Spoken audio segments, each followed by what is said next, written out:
September 11, 2001 was when New York trade centers were hit by hijacked planes. Over 3,000 died that day, and 343 of New York firefighters were killed. This tragic attack was led by 19 militants associated with the Islamic extremist group Al-Qaeda.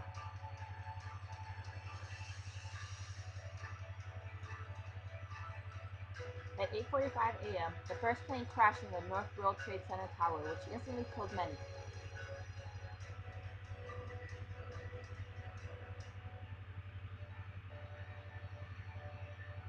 15 minutes after the first attack, the second plane crashed in the South World Trade Center tower. People at this point were all in great shock at what had just happened.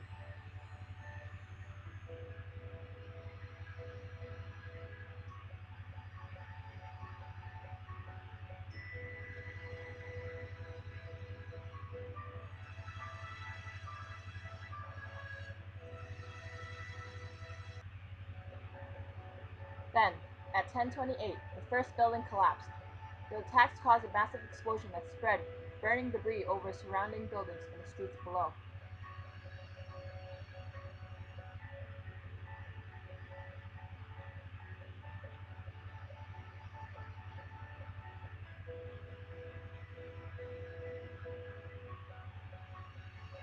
This caused fires to spread to World Trade Buildings 4, 5, 6, and 7.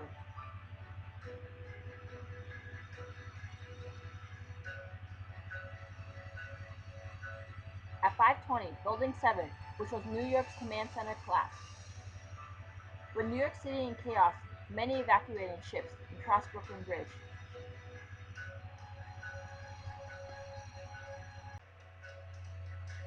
Many families were devastated to find out their family member was killed. President Bush reacted quickly. President Bush says he is going to make airports safer. He is also adding undercover air marshals onto flights. The baggage screenings will be more thorough. He also explained that there will be more immigration controls. No one will be entering the country who will have the ability to harm us, or so he says. These attacks affected everyone and left a legacy no one will ever forget. The legacy of the creation of Homeland Security and a focus on improving law enforcement tactics, emergency response, and more terror attack prevention. Many changes were made. The main mission of police departments included responding to emergencies and ensuring public safety. September 11 attacks made police departments increase resources to prepare for terrorist attacks and gathering the intelligence to head off possible attacks. They came up with many new tactics, including strengthening liaisons with federal, state, and the local agencies. They refined their training and emergency response plans to address terrorist threats. They increased patrols and put up barriers around landmarks, places of worship, transit systems, and many more public places. They put more guards during public speeches, parades, and other public events, even more than what they had previously done.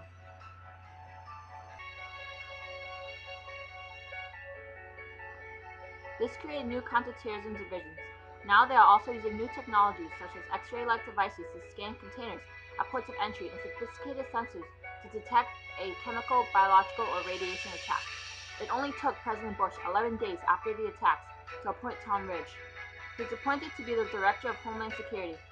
A year later, they opened their doors on March 1st, 2003.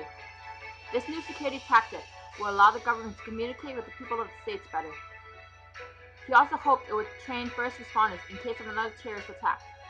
They will integrate their emergency response plans into documents and computers so people all over the world will also know what to do. After September 11, the Bush administration worked with Congress to change some of the rules to governing of electronic communications. They passed the USA Patriot Act in October 26, 2001.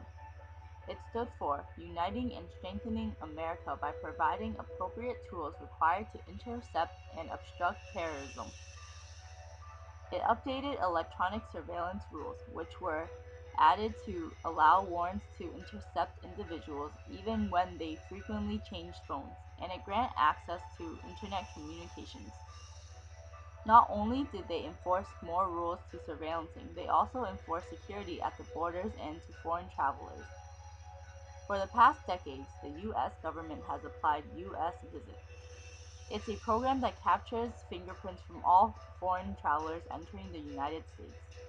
To further strengthen border protection, the Bush administration established the Department of Homeland Security in 2002, a cabinet office that merged 22 government agencies. Immigration and Naturalization Service and the U.S. Customs Service were both part of another department, but then they were combined into the new U.S. Immigration and Customs Enforcement, or ICE, one of the many sub-departments of Homeland Security. It was created in 2003. It enforces federal laws governing border controls, customs, trade, and immigration to promote homeland security and public safety.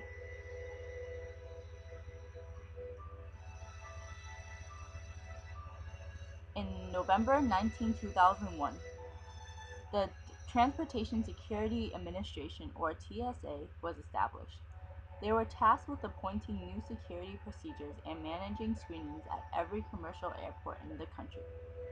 TSA was created to strengthen the security of the nation's transportation systems and to provide the freedom of movement for people and trade.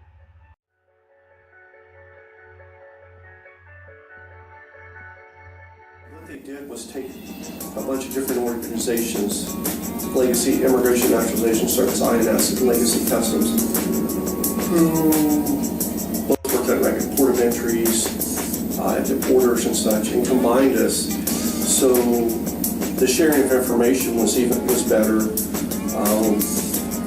Instead of before 9/11, if you came through the airport, you were inspected by a person that just knew immigration when you showed your passport, and then you were inspected by a person that just knew customs, what you were allowed to bring in the U.S.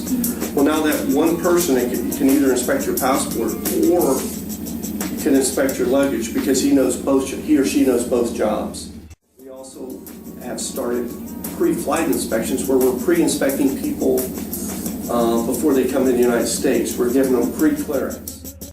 Although these attacks were horrible, it allowed for the U.S. to make improvements.